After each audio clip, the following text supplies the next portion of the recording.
नमस्कार दोस्तों, आपका बहुत बहुत स्वागत है आपके अपने चैनल मेरा सफ़र में। बड़ों को चरण स्पर्श, छोटों को प्यार और बराबर वालों को स्नेह भरा नमस्कार करती हूँ।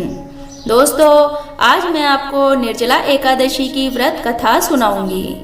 पिछली वीडियो में आपको मैंने निर्जला एकादशी व्रत वाले दिन क्या दान करना चाहिए और क्या नहीं, क्या खाना चाहिए और क्या नहीं, इसके विषय में बताया था। अगर आपने हमारी पिछली वीडियो नहीं देखी तो आप ऊपर आई बटन पर क्लिक करके देख सकते हैं। सो फ्रेंड, ज़्यादा देर ना करते हुए शुरू करते हैं निर्जला एकादशी की व्रत कथा। भीमसेन व्यास जी से कहने लगे कि हे पितामह, राजा युधिष्ठिर, माता कुंती, द्रौपदी, अर्जुन, नकुल और सहदेव आदि सब मेरे परिवारजन मुझसे एकादशी का व्रत करने को कहते हैं। परंतु महाराज, मुझे अत्यधिक भूख लगने के कारण उन लोगों से मैं यही कहता हूँ कि भाई, मैं भगवान की भक्ति, पूजा, आराधना आदि तो कर सकता हूँ, दान भी दे सकता हूँ, परंतु भोजन के बिना मैं नहीं रह सकता, क्योंकि मुझसे भूख बर्दाश्त नहीं होती। इस पर व्यास जी कहने लगे कि हे भीमसेन, यदि तुम नरक को बुरा और स्वर्ग को अच्छा समझते हो तो प्रति मास की दोनों एकादशियों को अन्न मत खाया करो। भीम कहने लगे कि हे पितामह, मैं तो पहले ही कह चुका हूँ कि मैं भूख सहन नहीं कर सकता। यदि वर्ष भर में कोई एक ही व्रत हो तो वह मैं रख सकता हूँ, क्योंकि मेरे पेट में वृक नाम वाली अग्नि है, सो मैं भोजन किए बिना पूरे दिन नहीं रह सकता। भोजन करने से मेरे पेट की अग्नि शांत रहती है, इसलिए पूरा दिन उपवास तो क्या, मैं एक समय भी भोजन के बिना नहीं रह सकता।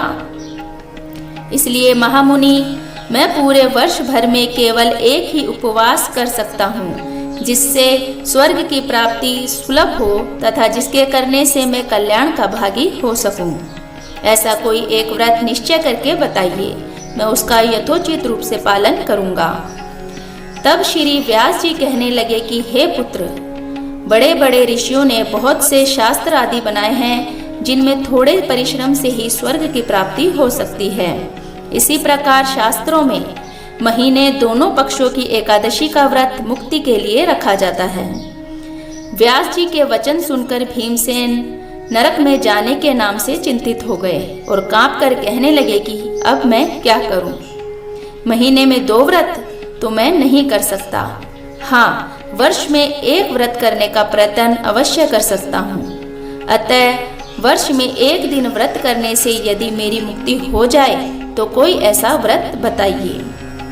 यह सुनकर व्यास जी कहने लगे कि वृषभ और मिथुन की संक्रांति के बीच ज्येष्ठ मास के शुक्ल पक्ष की जो एकादशी आती है, उसका नाम निर्जला एकादशी है।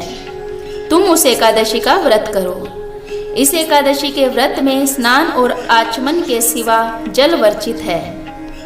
आचमन में 6 मासे से अधिक जल नहीं होना चाहिए, अन्यथा वह मद्यपान के सदृश हो जाता है।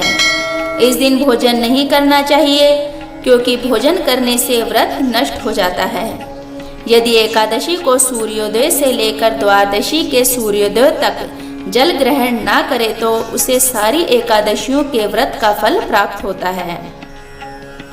द्वादशी को सूर्योदय से पहले उठकर स्नान आदि करके ब्राह्मणों को दान आदि देना चाहिए। इसके पश्चात भूखे और सत्पात्र ब्राह्मण को भोजन कराकर फिर स्वयं भोजन करना चाहिए। इस दिन एकादशी का फल पूरे वर्ष की संपूर्ण एकादशियों के बराबर होता है। व्यास जी कहने लगे कि हे भीमसेन, यह मुझे स्वयं भगवान श्री हरि ने बताया है। इस एकादशी का पुण्य समस्त तीर्थों और दानों से अधिक है। केवल एक दिन मनुष्य निर्जल रहने से पापों से मुक्त हो जाता है। जो मनुष्य निर्जला एकादशी का व्रत करते हैं, उनकी मृत्यु के समय यमदूत आकर उन्हें घेरते नहीं, वरन भगवान के पार्षद उसे पुष्पक विमान में बिठाकर स्वर्ग को ले जाते हैं। अतः संसार में सबसे श्रेष्ठ निर्जला एकादशी का व्रत है, इसलिए यत्न के साथ इस व्रत को करना चाहिए। उस दिन ओम नमो भगवते वासुदेवाय मंत्र का जाप करना चाहिए और यथाशक्ति दान एवं गोदान करना चाहिए। इस प्रकार व्यास जी की आज्ञा अनुसार भीमसेन ने इस व्रत को किया। इसलिए इस एकादशी को भीमसेनी या पांडव एकादशी भी कहते हैं। निर्जला व्रत करने से पहले भगवान से प्रार्थना करें कि हे भगवान, आज मैं निर्जला व्रत करता हूँ, दूसरे दिन ही जल और भोजन ग्रहण करूँगा। मैं इस व्रत को श्रद्धा पूर्वक करूँगा, अतः मुझ पर कृपा करके मेरे सभी पापों को नष्ट कर दीजिए। इस दिन जल से भरा हुआ एक घड़ा वस्त्र से ढककर जरूरतमंद को दान करना चाहिए। इस एकादशी के व्रत से मनुष्य विष्णु लोक को प्राप्त होता है। जो मनुष्य इस दिन अन्न खाते हैं वे चंडाल के समान होते हैं, वे अंत में नरक में जाते हैं। जिस स्त्री पुरुष ने निर्जला एकादशी का व्रत किया है उसने चाहे मेरु पर्वत के बराबर ही महान पाप क्यों न किया हो, वह सब इस एकादशी के व्रत के प्रभाव से भस्म हो जाता है।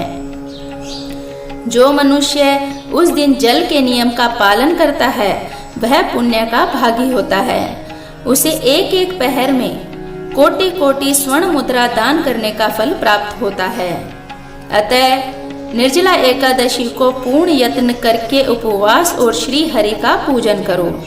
हे कुंती पुत्र, जो पुरुष या स्त्री श्रद्धा पूर्वक इस व्रत को करते हैं उन्हें अग्रलिखित कर्म करने चाहिए। प्रथम भगवान का पूजन करना चाहिए, फिर गोदान, ब्राह्मणों को मिष्ठान व दक्षिणा देनी चाहिए तथा जल से भरे कलश का दान अवश्य करना चाहिए। निर्जला के दिन अन्न, वस्त्र, जूते, चप्पल आदि का दान भी करना चाहिए। जो मनुष्य भक्ति पूर्वक इस कथा को पढ़ते हैं या सुनते हैं उन्हें निश्चय ही स्वर्ग की प्राप्ति होती है। सो फ्रेंड्स, आपको हमारी आज की कथा कैसी लगी? कमेंट करके अपनी राय अवश्य दीजिए। चैनल पर नए हैं तो प्लीज़ चैनल को सब्सक्राइब कीजिए, बेल आइकन को प्रेस कीजिए जिससे आपको हमारी आने वाली वीडियो की नोटिफिकेशन सबसे पहले मिल सके। मिलते हैं नेक्स्ट वीडियो में। धन्यवाद।